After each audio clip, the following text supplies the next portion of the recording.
I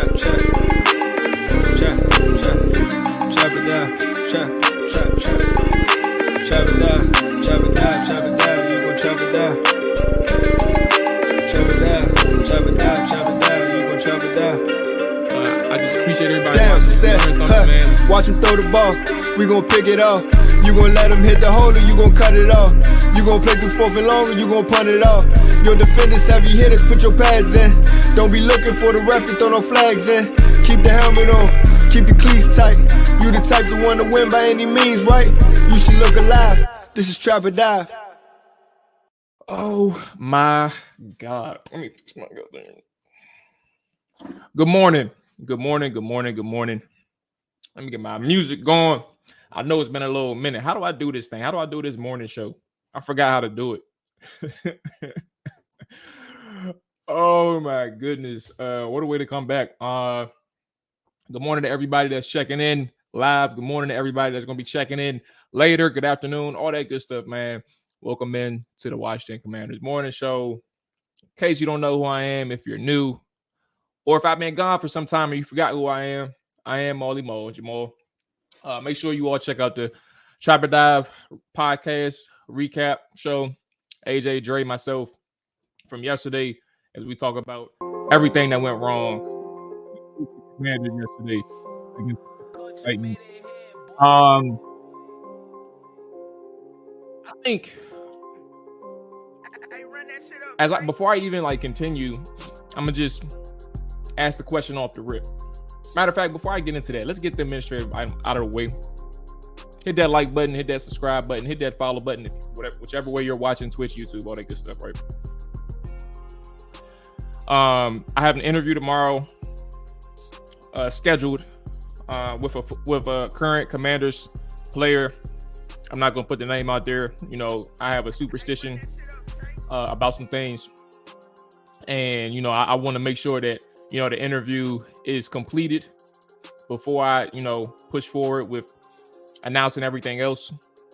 So it's scheduled for tomorrow. I'm looking forward to that. Defensive player, man, and it's good to see that they're turning things around on that side of the football.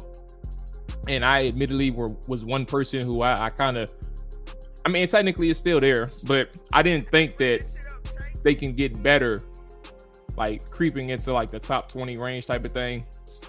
And while they played a Tennessee Titan team who's actually battered and bruised up front, and that's going to help with their numbers. Ultimately, there's been some semblance of improvement on that side of the ball. So for the most part, kudos to that side of the ball. I'm looking forward to interviewing the player. He is a starter right now. I had to say right now, right? Because we'll see how things maneuver and influence down the line. My man Jay checking in. What's going on, big dog? Good morning to all the morning trappers, all that good stuff. The link for everybody that's on YouTube is in the description if you want to join. This is an open show, and we're going to just talk about one major topic. We're going to talk about one major topic. Are y'all ready? Let's talk about it. Are the Commanders the worst team in the NFL?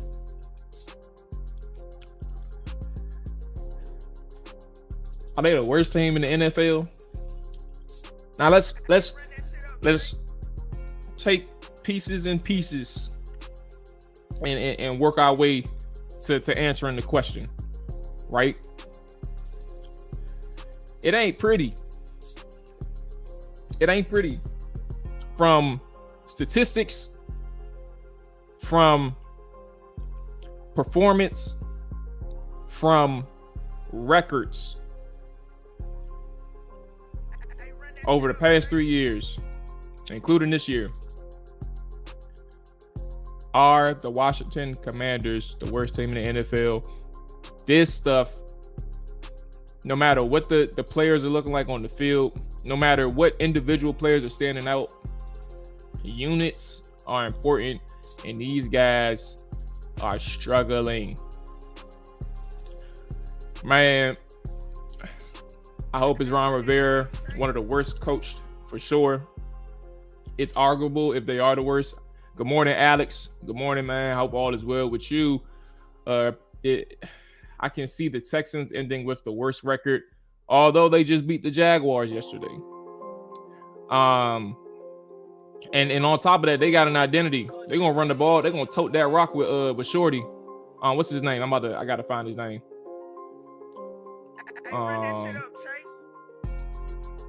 What's that dude's name? Dameon Pierce. That boy averaging nearly 5 yards a carry. They toting out that thing. Dameon Pierce, man. So let's go ahead and look at some other teams. Carolina's in the mix as well. The Raiders are a 1-3 team, but I think that they're better than all of the other 1-win teams out there. If that makes sense. Like their competition, who they've played over the first 3 games, should have won 2 of them at the very least. Should have won 2 of them. So they went 0-3. So how bad? Yeah, Dameon Pierce, that's the guy I'm thinking of. So how bad are the Commanders, man? What bothers me, and let's actually start diving into it. I just wanted to make sure that question sunk in for a little bit. And let's go ahead and talk about it. Let me pull up my Twitter and go through my bookmarks. Where are they at? Okay, so here's some numbers just in case you are unfamiliar with these stats. This is from Matthew Paris of, I believe, the Washington Times. Yes, the Washington Times. He said, this is the 5th time in 12 seasons that Ron Rivera has started a season 1-4. His teams didn't finish with a winning record in any of those 4. Washington's minus 38 point differential in 2022 is Rivera's 2nd worst start in his coaching career. That's the first tweet. Second tweet. Since 2000, only 2 teams have forced fewer opponent turnovers than the 2022 Washington Commanders through the first 5 weeks. The 2013 Pittsburgh Steelers finished 8-8. And the Houston Texans in 2005 finished 2-14. They had 0 in the first 5 weeks. One more tweet. Since 1970, 241 teams have started a season 1-4. 15 of those 241 made the playoffs, including Ron Rivera's team in 2020, who finished with a 7-9 record and made the playoffs. What's going on, Keith? Appreciate you checking in, big dog. Turner, he just called plays. He doesn't have any consistencies. We're asking the question, by the way, to everybody that's just checking in. Good morning to the Morning Trappers. Are the Commanders the worst team in the NFL? Alex stated it can be argued. He thinks that the Texans can end with the worst record. Right? Now, actually, question. When you think about the Detroit Lions from last year, right? Let me go back. Let's see. Who was the worst team? Who was the worst team in the league last year? It was the Lions, right? 3-13 or 3-14. Okay, so it was the Jaguars. They were terrible. Never mind, but they competed. Never mind my point, because I was gonna say, does the worst record indicate that you are the worst team? If that makes sense, but that was just a stupid comment, a stupid thought that popped up in my head. But ultimately, let's get back to the point. Matthew Perez laid out some stats for a lot of people to digest about this current Commanders team.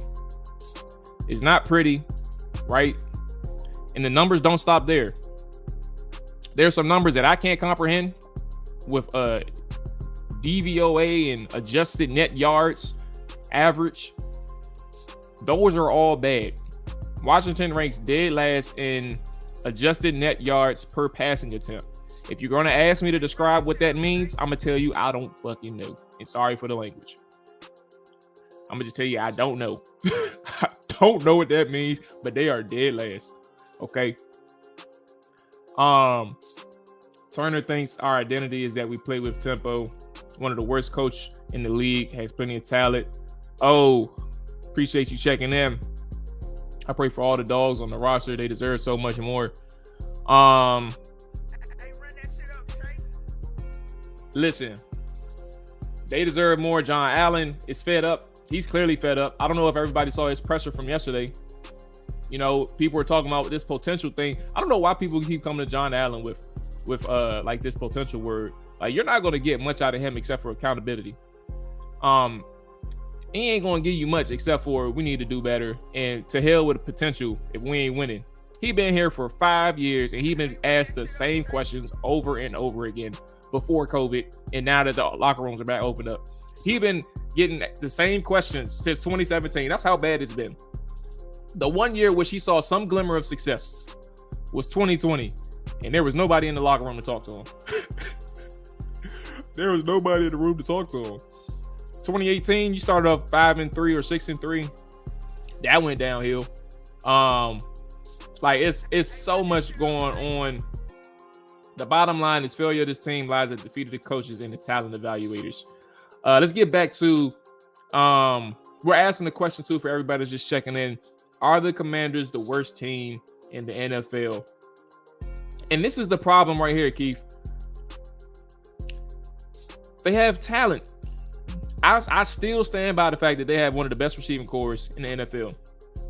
I'm seeing them win in certain situations that a lot of teams would love to have. Like, Terry is your vertical guy. Diami, when people think about Jahan's replacement, I think obviously Diami got the shot, but I think Diami resembles, in terms of what he can do, he resembles Terry McLaurin versus anybody else. Like Cam Sims, and maybe to an extent Cole Turner is going to be like the semblance of Jahan Dotson in terms of like the change of direction routes and things like that. But ultimately, point being, like I believe the receiving corps is one of the better things in the NFL. And I think the defensive line clearly is in a situation where for weeks at a time, they're able to create pressure. And they got home against a bad offensive line in the Tennessee Titans, right? And that's good. Like, you're supposed to take care of teams in front of you that aren't good in terms of units. And the defensive line dominated the offensive line and unit for the Tennessee Titans. So for these issues in the linebacking core, like I said, I'm going to continue to give credit to the defense. I thought that there was going to be no improvement. I also didn't anticipate William Jackson getting benched. So him getting benched is a positive sign that they're actually concerned and trying to make things better. But ultimately, what really hurts on that side of the ball and we're going to talk about the offense because this is the point that I was bringing up, Keith. I'll circle back to the offense. When your team gives you the lead, it's very important that you understand that you need to protect that lead. Now, I'm not mad at them for giving up 21 points in the game. I'm also not upset that they gave up the lead when they did. In a sense, and let me explain. I'm not mad that they gave it up when they did because it's on a good team to respond. The Titans are a good football team. They're also well coached. They're going to keep responding. When their back are against the wall, they're going to fight back. They're going to find a way to get down the field. Now, for the Washington Commanders, when you have Bobby McCain out there, for as good as I like him in coverage and in support on the third level, he struggles to make plays on the football. So there's a difference from being good in coverage, but then also being able to make a play on the football. And that's where Bobby McCain is struggling. Think about Kendall Fuller. Kendall Fuller makes plays on the football, right? But his issue is also the fact that he struggles in coverage in open space. And he also doesn't have the athleticism and speed to keep up with certain receivers, especially on the as an outside cornerback, where you're going to face a lot of athletes. I mean, I take that back. That sounded stupid. You're going to face athletes at the slot and receiver. But my point is, again, circling back to the defense, that one big play got the Titans back in the game. But you're holding the team to 21 points, which is slightly above the league average. Actually, no, it's slightly below the league average. So you're asking your offense once again for the 4th week in a row. Where's my help at? We went 1 of 11 on 3rd down. Where's my help? Help me, bruh. We shouldn't even be in a position where we giving up the lead. We was strapping 4-14 on 3rd down. We got 5 sacks on the quarterback. Where's my help at? And then you look at the offense. One of the worst. First of all, we didn't even talk about Ron Rivera yet, right? Clock management. The fact that we're going to talk about what he said after the game. One of the most annoying quotes ever. This ain't built overnight.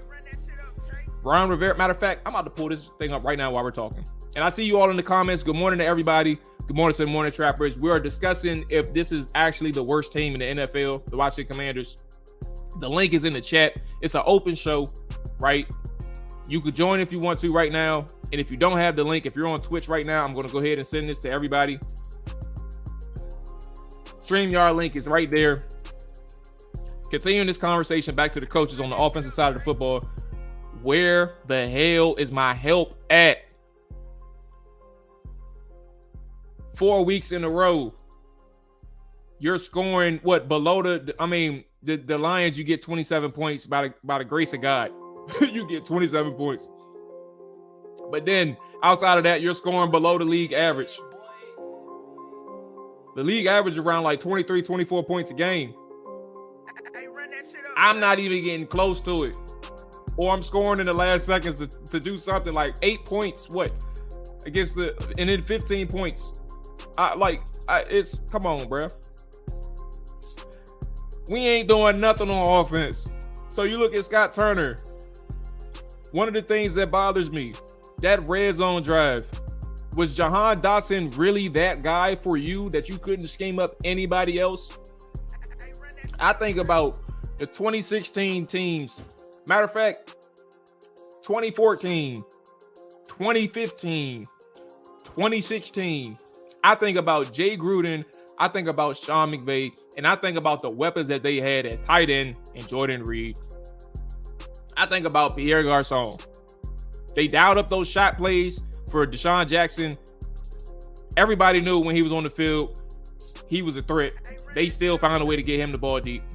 Whether it's a target or an actual completion, because I had to mention target because, Kirk Cousins had issues connecting with him on most times. But 3rd down, who are they going to? Y'all know the answer. 3rd down, who are they going to? Jordan Reed, Pierre Garçon. Red zone, who are they going to? No, goal to go. Let's be clear. Who are they going to? Jordan Reed, Pierre Garçon. The answers were simple, and they still scored, or they tried to. Like, again, Kirk Cousins, issues. Again, I'm not saying Kirk was ass. I'm not going down that debate. I'm just saying they had plays for these guys. You knew where they were going, bruh. Scott Turner, he has Jahan Dotson this year again, and that's why I'm like, I'll give you credit for Jahan Dotson, Scott. You have a way of finding him the football or getting him isolated in situations, and Carson Wentz recognizes it. Defenses are slow. They're picking up on it, but they're still not being able to stop Jahan Dotson in the red zone. He's clearly a mismatch. But he ain't the only person on this team, bro. It should not have looked that difficult. Goal to go at the 2-yard line. It should not look that difficult. It doesn't help that Ron Rivera had one of the worst challenges. Look, I don't know what's going on with him. Dre talked about it on the show yesterday. The man, 2 weeks ago, is slow to pull the flag on Devontae Smith on the sideline. Misses an opportunity to challenge the play. This week, the man has Cam Sims clearly drop a pass on the sideline, and he don't even wait for the replay to get back to him to tell him, Or maybe somebody told him, hey, call the flag. Who convinced him? That's what we need to know. But the point being is you lose a timeout. And guess what they needed at the 2-yard line with 4 downs to get into the end zone? They needed a goddamn timeout. You know what the timeout would have done? It would have created the presence of a threat for a run or pass. But no, they called a timeout, or they lost the timeout. And ultimately, it comes back to hurt them because Tennessee is playing pass the entire way. They took away the middle. They dropped sometimes 9 in the coverage. Sometimes they dropped 8 in the coverage. 3 downs. They dropped 9 in the coverage once, dropped 8 in the coverage twice. So now what? You can't throw it. You can't throw it in the middle of the field. But Scott Turner should be expecting it. Who's your isolation guy now? Cole Turner, one on the sideline. 4th and 1, 4th and 2. He's on the boundary side, the short side of the field. 1-on-1 against a cornerback or a safety, whoever it was. Cooks him at the line of scrimmage. Gets upfield. He's open on the fade. Carson Wentz doesn't see him. He doesn't even look his way. That's your ISO guy. You should know that, Scott. That's your ISO guy, man. Coaching.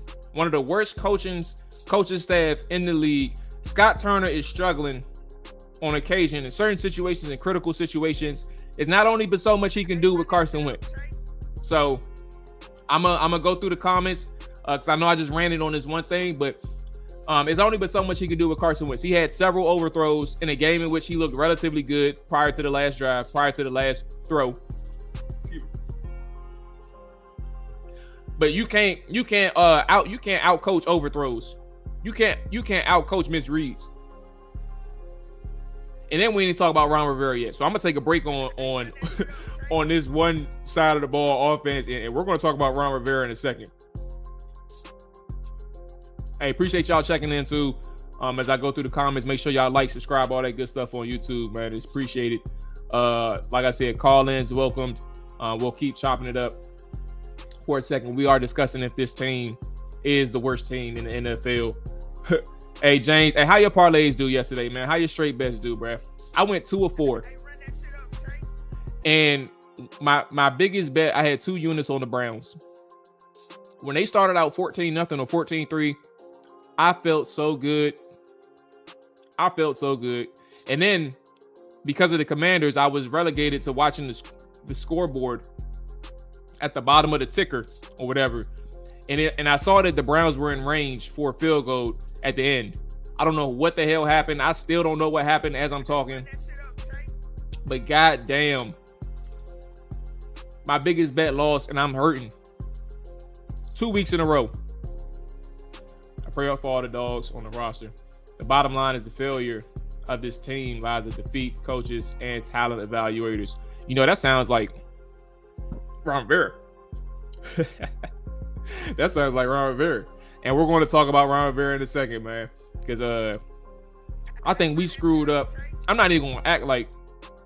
I mean, hindsight is applicable in certain situations, and I think it's applicable now. I'm not going to act like I saw this in the moment. I'll tell you that right now before I get into what I'm getting into. My man, Hulk. Appreciate you checking in, my man. The Morning Trappers. Yes, sir. Yes, sir. Will Jack. Ain't nobody going to trade for that, man. Not on that contract. You're going to have to bench his ass.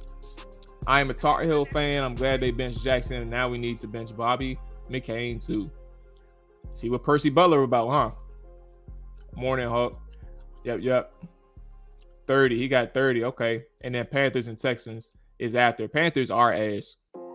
They are terrible. Did y'all know that Baker Mayfield has the worst? Let's see if I can find it. Let's see. Baker. See, I know the stats gonna pop up. He has the worst QBR alongside. Here it is. Baker Mayfield's 16.8 QBR is the second worst by any quarterback to start in each of their team's first 5 games of the season since the tracking began in 2006. You know who he's company with? Deshaun Kaiser, who had 17 in 2017, and Jamarcus Russell in 2008, who had an 11.5. That is ass. That is ass. Fuller run like me, bro. Kendall Fuller don't have to worry about anything yesterday. They didn't throw the ball his way. No cap, Ron has been horrible at time management since he got here. Marlon, what's going on, big dog? Good morning. Good morning. Good morning. Ron's hands down the worst coach and has the worst coaching staff. He's not good at We're not beating the Bears either. That is a conversation we're going to talk about today. All of Kirk led teams were bad in the red zone, but that was because he doesn't throw into the end zone. Honestly, Jay wasn't bad. He didn't have any Oh, no, he did have weapons. We ain't going to do that. He had weapons. What started to hurt him was after 2016. That's when all the weapons started to leave. 2017, he ain't had nothing. Josh Doctson. Shout out to Scott McCloughan, who acknowledged that he whiffed completely on Josh Doctson. He had weapons for 4 years, 14, 15, 16. Actually, 17 too. Vernon Davis, he stepped up big, and Chris Thompson was around still too. So I'd say 4 years he had weapons. That's it. But that's still good, since he was here for a little bit longer. Yep. Is Terry alive? That's a question for Scott Turner. His first target came into the second quarter. The second quarter. JD, I'm sure he wishes he went to Buffalo. That whole last series is bad. What it took, 16 play drive, bro? Hey, Tyran, appreciate you checking in, big dog. He said we went to their funeral last week. Oh my goodness. Hey, Dallas was lit though, by the way. If y'all are in here and y'all haven't been to Dallas, shout out to O. Gave me some good spots, man, to check out. I wish I did go to the strip clubs, man. Respectfully, I got a friend. I was with my boy. He ain't on that type of wave, but we did hit some of the bars, man. Deep Ellum felt like U Street. But hey, y'all gotta go if y'all haven't been to Dallas, man. It's a hell of a time. And I see why Dallas Cowboy fans are the way they are, especially in Dallas. If you lose, bruh, Texas Live will make you forget about everything that just happened at the game. Texas Live is right down the street from AT&T Stadium. You lose the game, you take that walk down there, get you some beer, get you some pizza, do some line dancing for all the Cowboys, the true Cowboys. You ain't gonna even know that Dallas just lost 35-3. Washington needs that at FedEx, at the new FedEx, wherever they're going. They need that. And they need to make it extravagant because, god damn, the way Juan Rivera has, the way Washington has really been over the past couple of decades is a problem. Ron got to go and company, enough said. Might as well tank. We should have been in a heavy set to threaten run, make them put in 5 or 6 D line, and it's easier to pass. 13 personnel, 12 personnel. Yeah, you could have definitely done the different alignments. I'm not gonna lie to you though, Jay. I'm gonna get to the film today. I actually took off this week for most. I got a ton of things like side items and stuff, and I needed a break. But I took off, so I'm definitely gonna tap into the film today. I'll have enough information on a lot of things very soon. But my point is, I haven't seen the alignments. I wasn't really focused in real time. I was just following the football, if that makes sense. Like, eyes on the football, where's it going, what's happening? So you brought up good points in terms of personnel. Personnel could have definitely been different. I'm team run the ball 19 seconds to be Rob. Good story. But what happens if you don't get the ball? But what happens if you don't get the touchdown? See, but you're saying spike it, right? You're wasting it down. Now you don't have 4 downs to try and score. You got 3. I want all 4 downs available to me. I would only have ran it on 4th down. And truthfully speaking, I'm sure the Titans would have expected that too.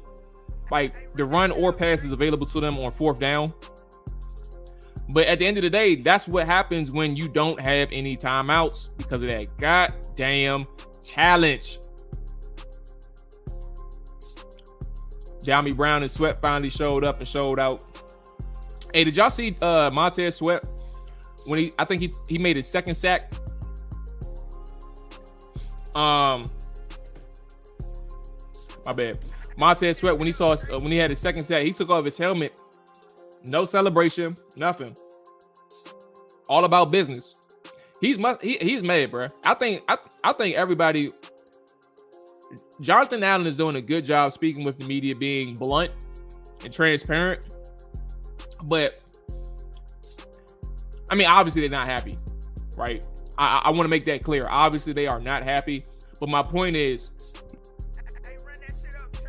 the frustrations that you see on their face is a byproduct of probably something deeper than the fact that they're 1-5. Or 1-4, excuse me. I must be thinking about the Chicago game coming up. But it's much deeper than, man, I'm here to make plays or maybe I'm underperforming, but today I'm showing out. It's much deeper than that. I need JJ to store to not be up this morning. Oh my God. Ron Rivera has to be fired now. Good morning, awesomeness. Appreciate you checking in. Good morning to all the morning trappers. Hawk, I see you in the waiting room in the studio. I will be getting to you. Make sure that connection is straight. You know what I'm saying? Last couple of times we weren't able to talk. And look at me talking about my mic. And, you know, knowing my mic is messed up. I did make a switch with my mic, so I ain't got to worry about the Wi-Fi no more. I went to the Ravens game last night, and they don't have anything extravagant, but they do tailgate. Yep, I got a friend who does the tailgate thing. She's a season ticket holder for like 6-7 years now. Their tailgates is crazy. She drunk before she even gets to the game. Maybe first, if you think this dumbass line can get to the line of scrimmage without committing a penalty. Andrew Norwell got to go. All right, so here's my last thing, because I want to talk about that, Sean. Personnel issues, right? But also some other things too. So let me get into this Ron Rivera thing. I'm gonna get Hawk on. Anybody and everybody that wants to hop on this morning, y'all can definitely do that. Link, stream link is in the chat. But let's go ahead. Yeah, when he said that it did all for family. So, and that's the one thing I'll touch on right quick with John Allen before I get to Ron Rivera, and then we'll have Hawk on and chop it up for a second. That is an indication of an end of. Why is my nose running, bro? That is an you don't say that until like week 13, week 14. You're all out of answers at this point. You're all out of answers. You're in your second year of your new contract. You're doing the best job that you can. You know that you're fighting. You know a couple people, like personally, you know a couple people, meaning John Allen, who was taking this serious, who was trying to turn things around. You probably know a couple people who are like, hey man, I'm just here for the check, shouty. Hey, I'm just here to get paid, shouty. He know those people. We don't know him. We can assume William Jackson, but I ain't gonna do that to him. Like, he could just be a bad player, so I ain't gonna do that to him. But John Allen, no. And he talking about family right now, bro. Week 5. Heading into week 6, we talking about family. He ain't got no more things to say. And let's get into Ron Rivera. I said that hindsight is applicable for certain situations. And it's applicable with Ron Rivera. The coach-centric thing. Joe Gibbs, for all the work and good that he's done for the Commanders, for the Redskins, for all the good that he's done for the Redskins, I don't think he went wrong suggesting Ron Rivera. But I think he went wrong suggesting Ron Rivera to Dan Snyder, who is very reliant upon Joe Gibbs' opinion. And if Joe Gibbs tells him something, then that is like, think about it like this. respectfully, Joe Gibbs has not been involved with football for a long time. He's in the Carolinas, so he's familiar with Ron Rivera, but he probably doesn't have that much exposure. He is fully invested in the NASCAR. He doesn't have that much exposure to everybody else in the NFL, but he knows Ron Rivera. So who do you think he's going to vouch for in that moment? This is not a criticism of Joe Gibbs. All right. My point is, Dan Snyder is reliant upon Joe Gibbs' opinion. And if Joe Gibbs makes a suggestion, he is not going to hesitate to follow through on that suggestion. Dan Snyder is the individual who is not going to do his due diligence, who's not going to take that opportunity to critically think about the situation that he's in. And he's going to hand the keys over to whoever Joe Gibbs suggested. This coach-centric environment sounds like a good idea. But this coach-centric environment is only working if you have a proven track record of having it work with the head coaches you bring in. If you're going to do retread, you have to make sure that this guy has a track record in being able to do so and being able to succeed in that environment. I said yesterday on a Twitter space, Bill O'Brien, excellent head coach, terrible GM, right? Think about it like this. That's the wrong Bill O'Brien. Who the hell is what is his name? All right, let's try this one. Okay, here we go. They gave this man. No, I want to see his coaching record. Here we go. Bill O'Brien. Like I said, let me go ahead and rehash this. Excellent head coach. Horrible general manager. The first 3 seasons in the NFL as a head coach, Bill O'Brien went 9-7 3 times. He did not have a quarterback. He didn't have a quarterback. I think 2016 was when Deshaun Watson came in, right? Nope. He went 8-6 with Brock Osweiler. Deshaun Watson came in 2017. They went 4-12. He got hurt. Deshaun Watson was 3-3. Tom Savage went 1-6. TJ Yates 0-3. After that, 11-5, 10-6. He was winning with quarterbacks. He was winning without quarterbacks. His first 3 years, 9-7, winning divisions. He knew how to coach. He knew how to win. He put up good defensive units. He has consistent offense. He had something on offense to rely on.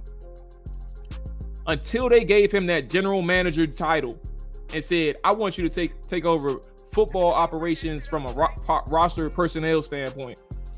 Everything went to shit. Some people are not capable of doing that. And when I say hindsight is applicable for Ron Rivera, one of the worst things that Dan Snyder could have done would say, I'm going to give you the keys to the whole team, Ron. And we're going to make this thing work. Ron has never suggested to anybody from his coaching, his production, his consistent production, because it ain't consistent. That's my point.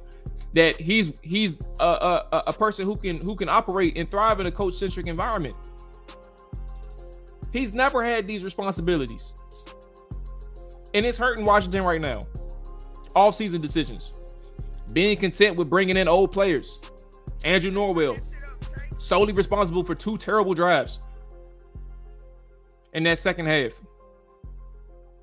2 penalties, 2 sacks. Again, hindsight is applicable with this one. I didn't see it as a problem early on. I was like, all right, we're gonna see what's up. I wasn't a fan of Ron. I thought we could have tried something else, but I was willing to give him a shot in terms of like this new environment. But you don't get that to people who aren't proven that they're capable of handling that type of responsibility. He didn't suggest it from his track record at Carolina. I'm gonna go ahead and get Hawk in. We'll take a break from my rants. I see everybody in here. I'll catch up on the comments, and we're gonna go ahead and get Hawk in. Chris Paul will be starting Thursday. I hope so. I hope so. Oh no, wait. Hey Jay, is that a fact, or is this like your guess? Because I'm not familiar right now. You guys say you do it for your teammates, even if the politically correct answer. Norwell looked like he purposely let people by. I mean, it can be done, but it doesn't have to be one either. Coach-centric sounds terrible in nowadays environment. Only works if they already made it work. Now, why would any team let them go? I think we gave Ron too much power, and now he thinks he is untouchable. Yeah, I didn't even get to the press conference. Like, the press conference was a problem. Like, it doesn't happen overnight. You've been saying that for 3 years, Ron. You've been saying that for 3 years, bro. It doesn't happen overnight. We get that. But if you tell Brian Daboll it doesn't happen overnight, he'd be like, shit. We 4-1, y'all, to just beat the Packers in London. We ain't got that good of a roster, but shit, we gonna win. Happened overnight, okay. Look what I'm doing with Daniel Jones and company. I got Saquon looking like one of the best one of the best running backs in the NFL. He looking like an MVP candidate. Shit. O'Brien brought Penn State back as well. He can definitely coach. You have to have a quarterback if you're doing it the right way. Dan needed a shield, and that's Ron, bottom line. Oh, just your opinion. I got you. Okay, let's go and get Hawk in. Let's chop it up with Hawk right quick. See what he got on his mind, man. Let me go ahead and turn the music down for a second. Get the good man Hawk in. Here we go. Yo, man, Hawk. Morning, Trappers, man. Coach Morning, Trappers, man. How you feeling, big dog? Man, let me tell you something, man. I got a lot on my mind, man. I'm gonna go ahead and shut up, man. The floor is yours, bruh. The floor is yours. Hey, yo. So, just beginning with the bad, man. I mean, you know what? All is not bad. So, first and foremost, man, we here, man. You know what? And look, Hawk, man. And look, Hawk got married over the weekend. Shout out to my man Hawk. Congratulations, brother. Hey, look, congratulations, dog. Man, you can't even be mad at a weekend at a game like this when your life just changed for the better, bro. Man, I'm telling you, man. True be told, man, this is what Kevin Samuels was preaching about. You know what I'm saying? He wanted nuclear families. You know what I'm saying? I'm doing my part. You know what I'm saying? You know what I'm saying? And look, may the late great KS be proud of me, man. It's proud of all of us, for real. You know what I'm saying? Including Paul. Look, God bless the brother. But look, I'm gonna let you speak on Kevin Samuels. I only see clips of the brother. You know what I'm saying? Hey, ball. You know, well. I ain't gonna speak bad on him like the people. Yeah. You know what I'm saying? Hey, bro. I'll just say this. Whenever you got free time, man, just watch a full show. It'll change your life. It'll change your life. But I mean, but other than that, man, all right, so like got married, you know what I'm saying? And then matter of fact, got married on Friday. Start my new job today. But before that, though, this daggone football thing kicked off. And first and foremost, Montez Sweat almost got me to drink the Kool-Aid. I went, yo, this is the Montez Sweat I've been looking for. He played phenomenal. You know what I'm saying? I mean, with the 2 sacks. But then he also gave you some bad stuff. And I'm like, you know what? That's why I might have to go ahead and pawn you off to go ahead and get something in return, man. Because I mean, because even Deron Payton, you know what, the guys on the interior, Allen and Payne, they were more consistent. So I'm like, all right, what else? Defense. Matter of fact, the defense as a whole. I mean, you know what? William Jackson, he may have got benched, but you know what though? It's not JDR's fault that we're really losing these games. And you said it earlier. Where's my help at? Like, yo, like you know what I'm saying? I'm getting my guys to go ahead and play. Yeah, well, he's getting his guys in certain positions to go ahead and capitalize feed. You know what I'm saying? But where's the help at? You know what I'm saying? And so the point that I really want to make is we came into this league with the third most expensive offense in the entire National Football League. The third most expensive offense in terms of salary cap dollars, which means that that JDR, he's doing more with less. He truly is doing more with less. You know what I'm saying? Because when you're the third most expensive offense in the league, you're supposed to be like the daggone New York Yankees, Alex Rodriguez and Derek Jeter and all of them. You know what I'm saying? What is it? Mark Teixeira, home runs, right? And y'all almost lost the first game, came back, but then the games that preceded that one, bro, what are we doing? Like, you know what I'm saying? We do not look like the third most expensive offense in the National Football League. I'm going to keep saying that for fans because I know a lot of people are not with Jack Del Rio. And honestly, I'm not cool with everybody on the staff because, again, we're 1-4. To me, come on now, y'all. You know what I'm saying? According to Ron Span, playing the scene. Talk to me, Hawk. You still there? What I mean? Oh, yeah, I'm still here. Okay, cool. You got it. Yeah. No. We have not seen the results. That we were. Not to say that we were promised, but 3 to 5 years. And you kind of alluded to the fact that it takes 3 to 5 years to go ahead and turn around a culture. We're not seeing it thus far. But anyway, so again, JDR, in my opinion, he's not. He's not directly responsible, although he does have a hand in it. But then let's go ahead and get to the offense, man. Like you said, Andrew Norwell, man. I looked up the definition of what a ne'er-do-well is, and a ne'er-do-well is a position of worthlessness. So I wasn't going to call him a worthless human being, but the way he's playing, bro, is just terrible. What's the word again? What's the word? Ne'er-do-well. You know what I'm saying? Look, ne'er-do-well is spelled. What is it? Yeah, help me. I'm on it. Yeah. N-E apostrophe. Oh, I see it. Yeah. It's a ne'er-do-well. How many ne'er-do-wells do we got on the team, bro? Hey, bro. I'm telling you, bro. God. Hey, hey, Maul. What I tell you is just, it drives my. When I say drives my gears, it grinds my gears. You know what I'm saying? Like Peter Griffin. I'm just like, what are we doing?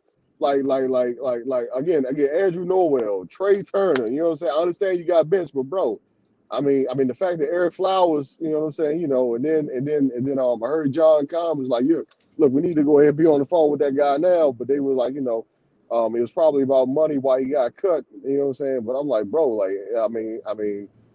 at this point, what is it? Eric Flowers. Eric Flowers. He's probably the younger player at this point between Trey Turner and Eric Flowers. Well, between all three of them. So I'm like, you might have to go ahead and call him ASAP, man. Him. Everybody's other favorite player. What's the safety that we cut? Landon Collins. Landon Collins, yeah, Landon Collins. You might have to go ahead and call him. I think he's back with the Giants. Man, the dynamic duo of all I know is, man, the dynamic duo of Kendall Fuller and Bobby McCain. Kendall Fuller and Bobby Senator McCain, man. Shout out to y'all. Uh-oh. Talk to me, Hawk. Yeah, Sean, he was one that missed the big shot. Yeah, he lost the football. They held it down.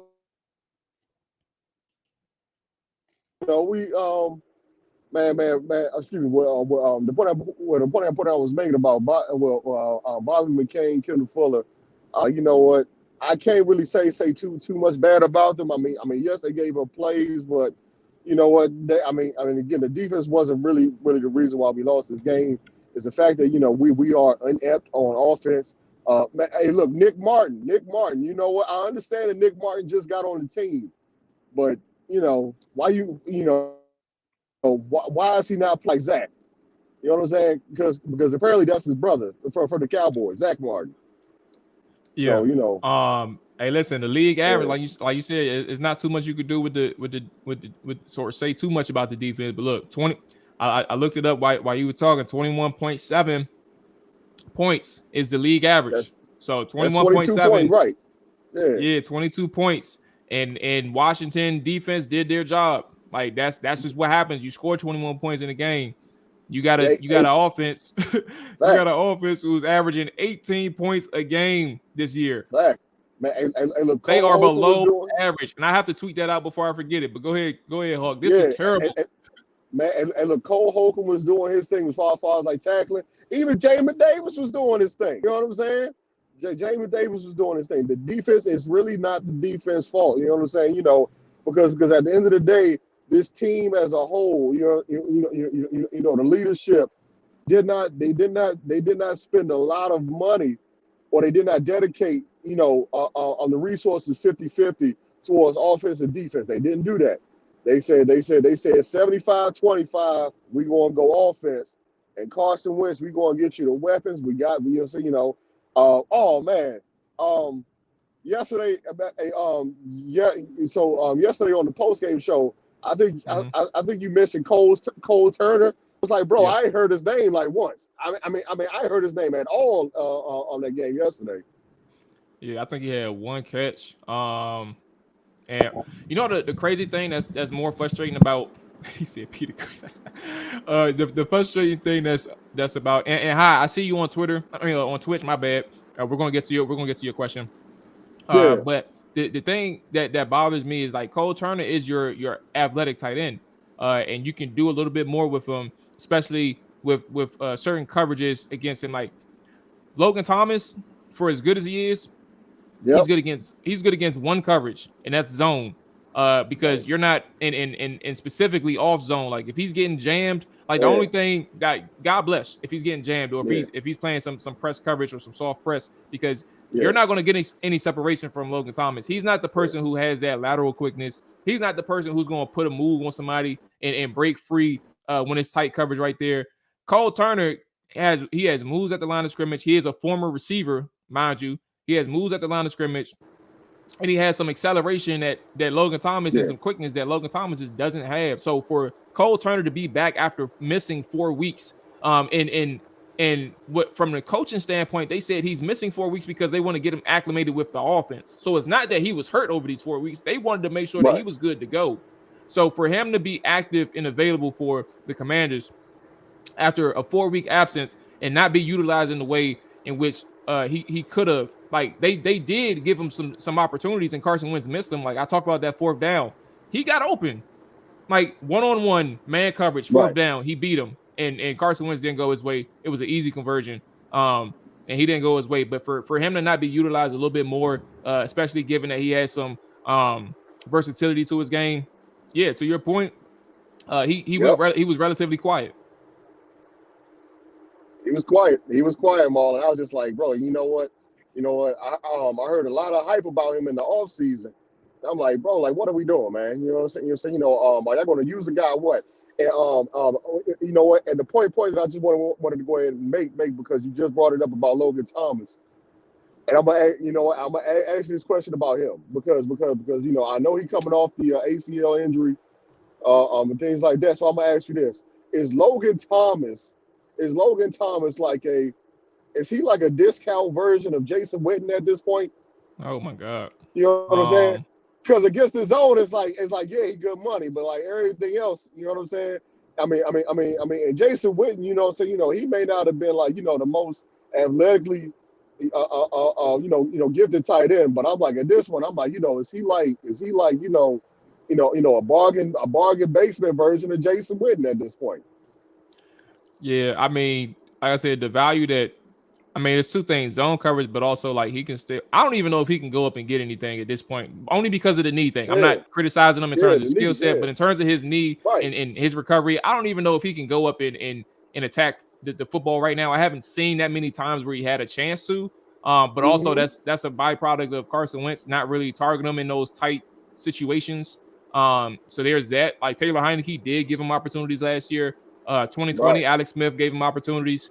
And obviously Taylor as well. So like those are the opportunities. In terms of your question, Jason Witten, man, look, you know what's crazy? Side note, and I hate that I'm getting distracted. Jason Witten actually, I saw his highlights recently, like of his entire career.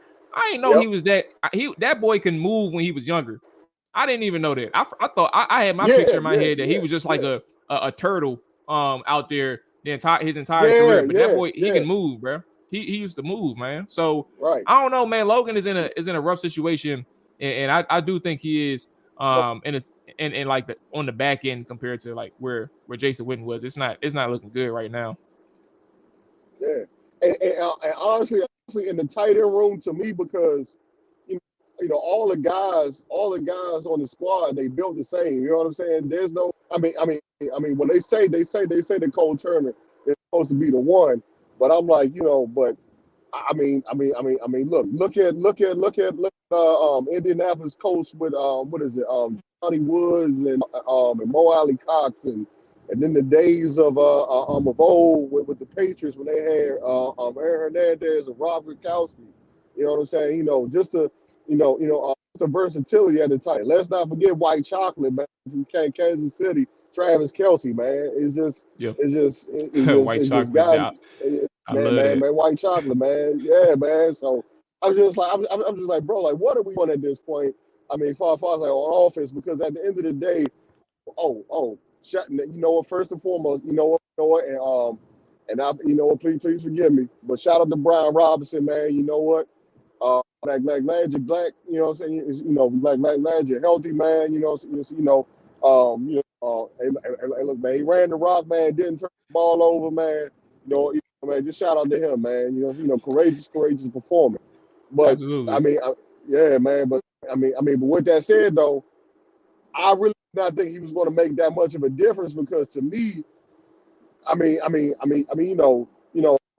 we have ran the ball at times, we've been, we've been successful, but then we've also been bad at it. But for the most part, I've seen us, have good runs on this team.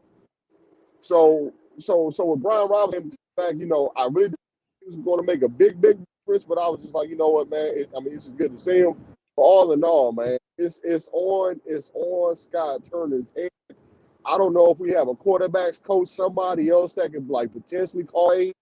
I mean, heck, if the running backs coach can go ahead and call plays, because Scott Turner, man, you're not it, bro. You're not it. Yeah, and I think the thing is too, what's hurting with Scott Turner is like the more games that are being played in 2022 is, question mark. Obviously, for people who watch the film, like they kind of see the structure of the offense. I'm not saying in here that anybody doesn't.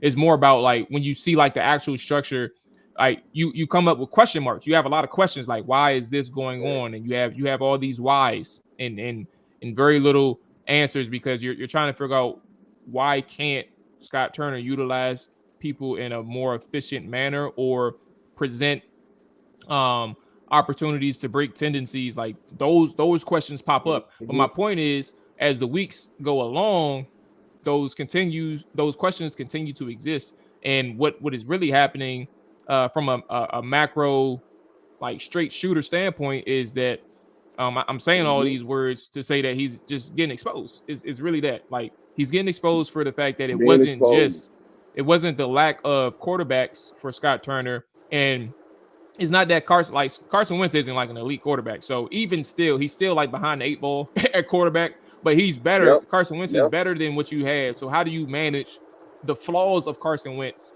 but also create opportunities for an offense? Like that's just it's hard. It's a nuanced question that provides several different responses, obviously. But at the end of the day, you can also help him out by running the football and stop making him drop back 40+ times a game, because I think he's around that number in terms of averaging dropbacks in this 4-game losing streak. You're around 40+ dropbacks a game. So like some of these things can be really simplified And I don't know where Ron is going to go in terms of making changes to the game plans and emphasizing like we need to change shit like ASAP.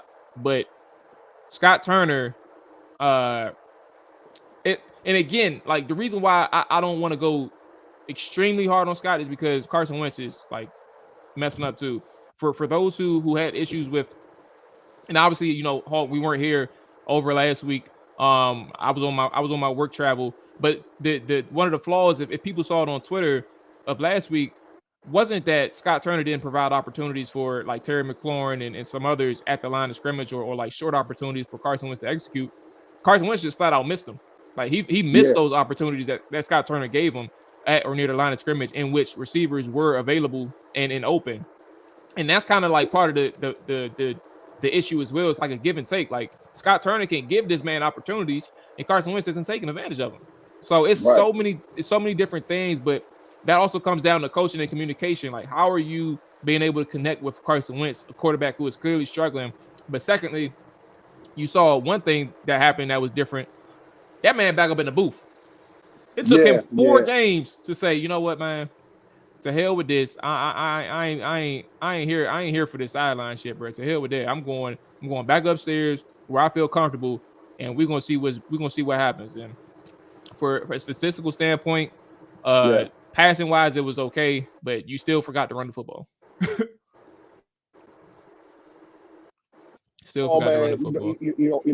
theory on that one. Yeah, hey, bro. My theory on that one is, the reason why he went into the booth is because he had to go ahead and hook up that PS5 or that Xbox One, and he had to go ahead and go up there, and he had to visibly look at the call sheet. You know what I'm saying? He had to visibly look at the play sheet. It was like, look, man, I keep pressing B, but I keep getting stopped with B. So, is it A or B that I, that I press? I really don't know at this point. Hulk. Yeah.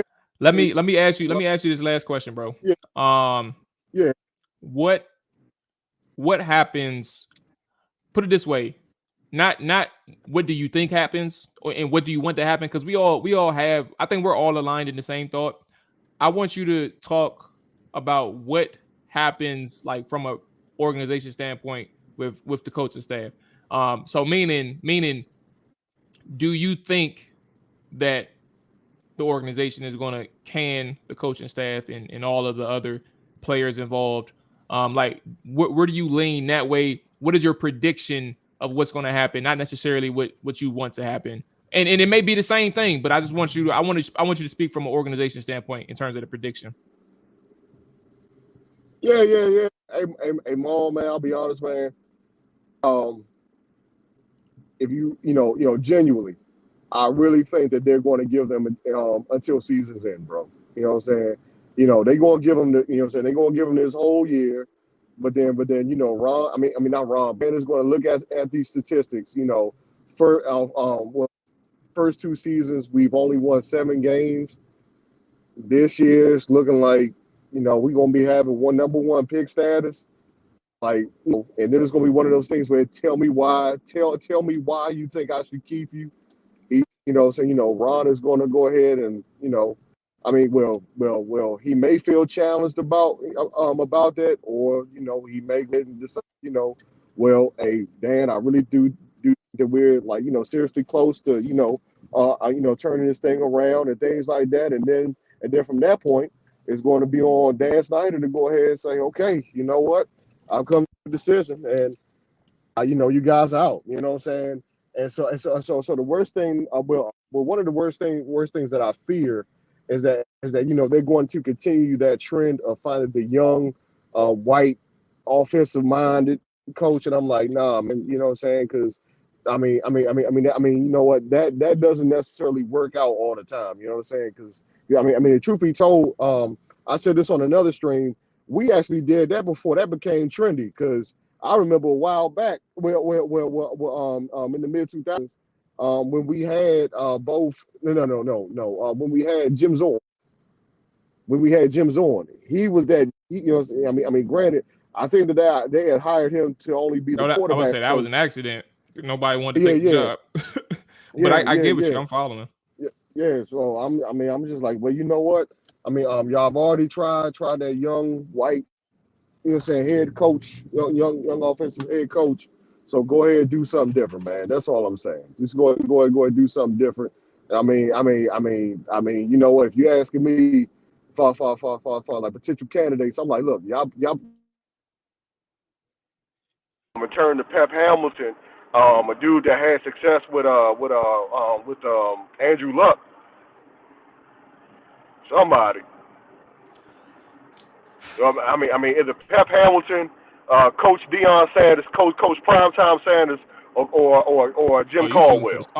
Nah, I want Prime in the HBCU, man. We need that. I don't know if you HBCU guy, my brother, but I definitely need. No sound. You can't hear me?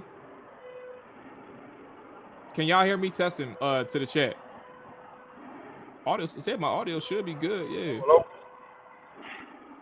I should be good. Let me check on the other side because it may just be. All right, hold on. I also played with Pep at HU. Hey, no sound, brother, no sound. I'm gonna tap back in with you. Sounds good. It says my audio is straight, so I think for once, I think I may be good. I think I may be good. Yeah. That was on. Hey, it wasn't me. It wasn't me. All right, so here we go. Let's close out with this. Here we go. Hold on 1 second. Present. And let's talk about this right here.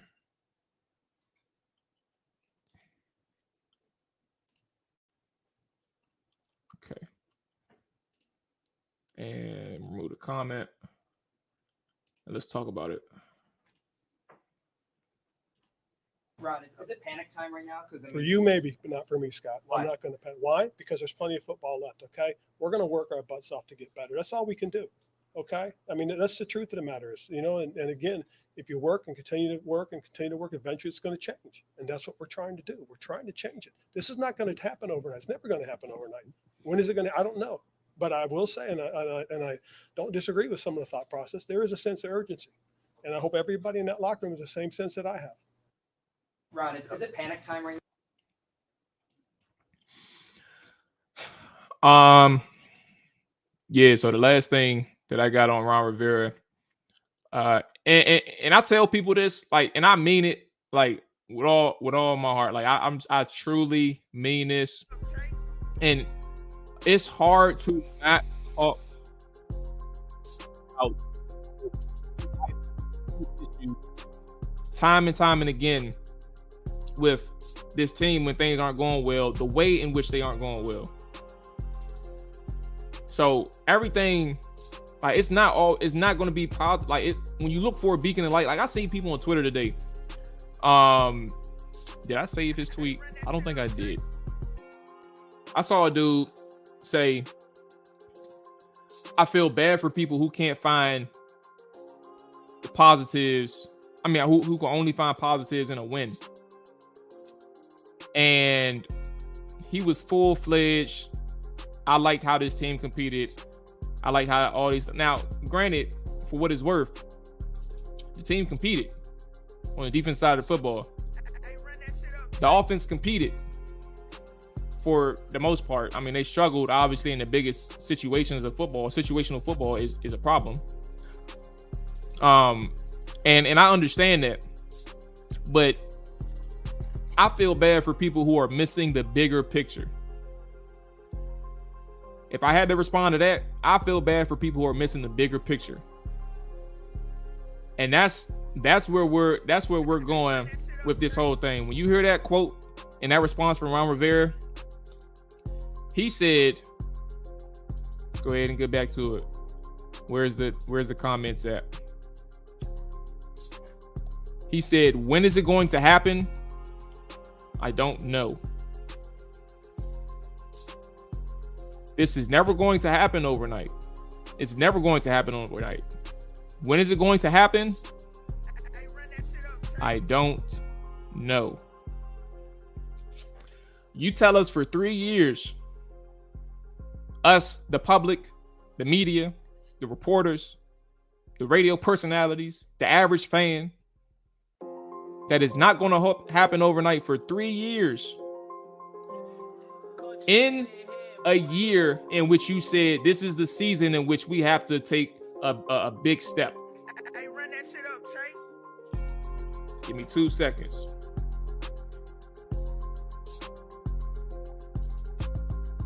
In a year in which Washington has to take a big step, how important is it for people to understand that what you're saying right now is important? Like, and I know I just confused you. How important is it for people to understand what you're saying is important? For him to say, I don't know when things are going to turn around, but it's not going to happen overnight. These are your words.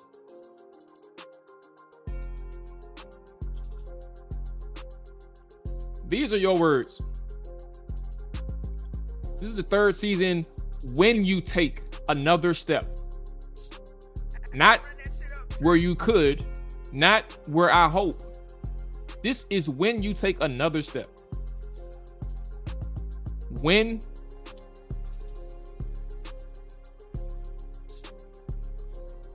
come on now.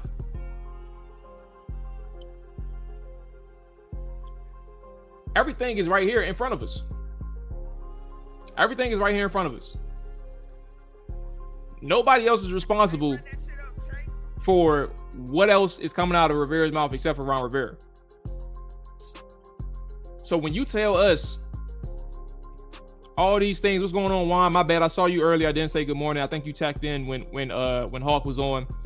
Good morning, Juan. Good morning, 757. Jarian, good morning.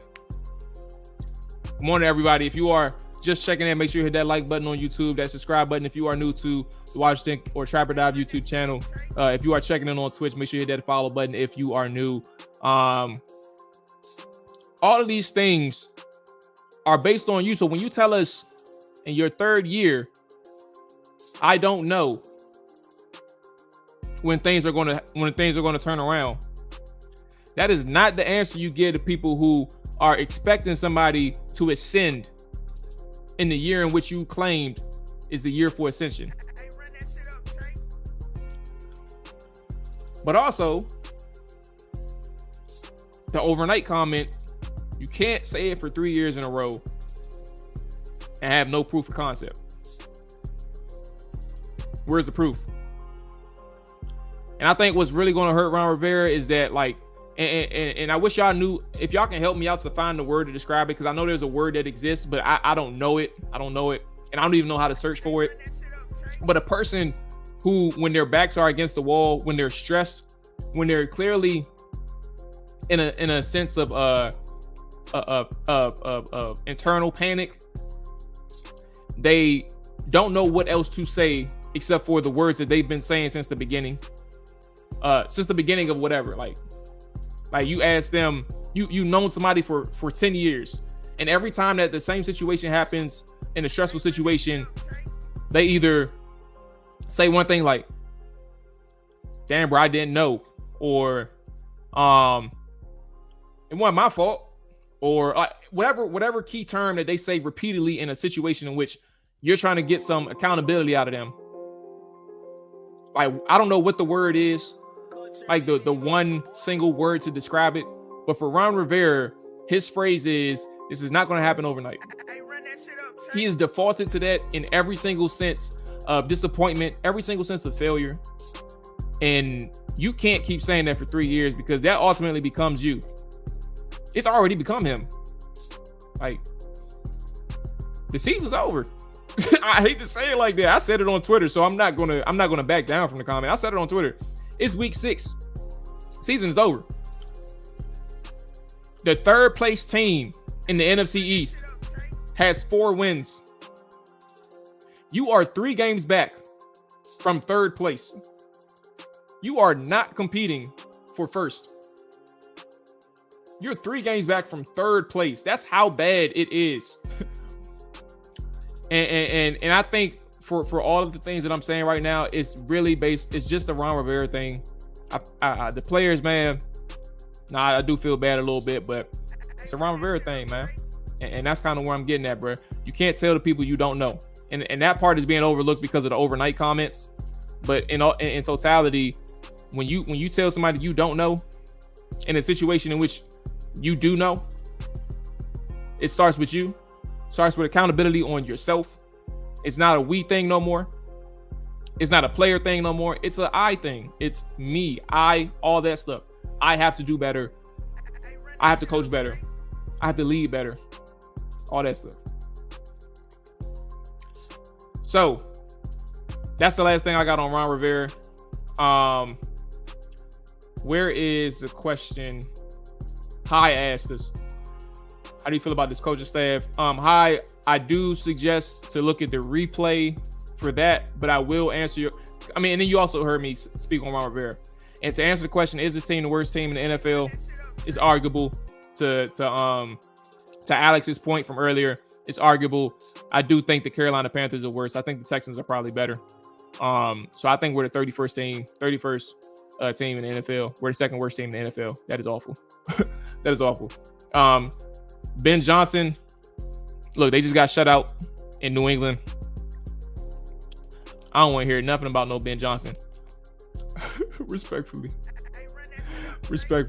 But nah, seriously though, when it comes to the Detroit Lions though, it's not a huge, I don't know much about Ben Johnson, like I said, but at the end of the day, I think what they do need is that younger mind, somebody who is familiar with how things are turning around in the NFL, but also whether it's offense or defense. I'm not really, I don't care about the head coach having an offensive or defensive background. That doesn't bother me one way or another, as much as we did put stock into like having a young offensive mind in years past.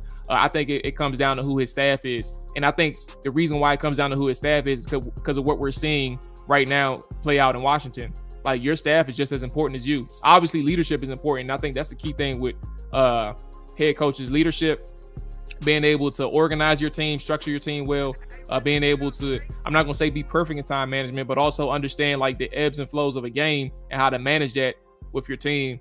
But when it comes to your staff, that's the most important part. You got to get this shit together ASAP. Ron Rivera, that man is what? He's 60 years old, bro. We need to go down 20 years, at least 20. That's where it starts with Ron Rivera. With Washington. You got to go down that. You got to go down about 20 years. Like, decrease that time gap in terms of the experience in the NFL, but also the youthful mind of how things can get done, and somebody with an open mind with some creativity and things like that. We have one more thing that I saw. Juan says Eric Bieniemy. I'm intrigued by Eric Bieniemy. I've been intrigued by Eric Bieniemy for a long time. Don't know why he hasn't had a coaching gig since he's been interviewed. There's some things that's popping up. I don't know what the issue is. And maybe he just likes Patrick Mahomes as well.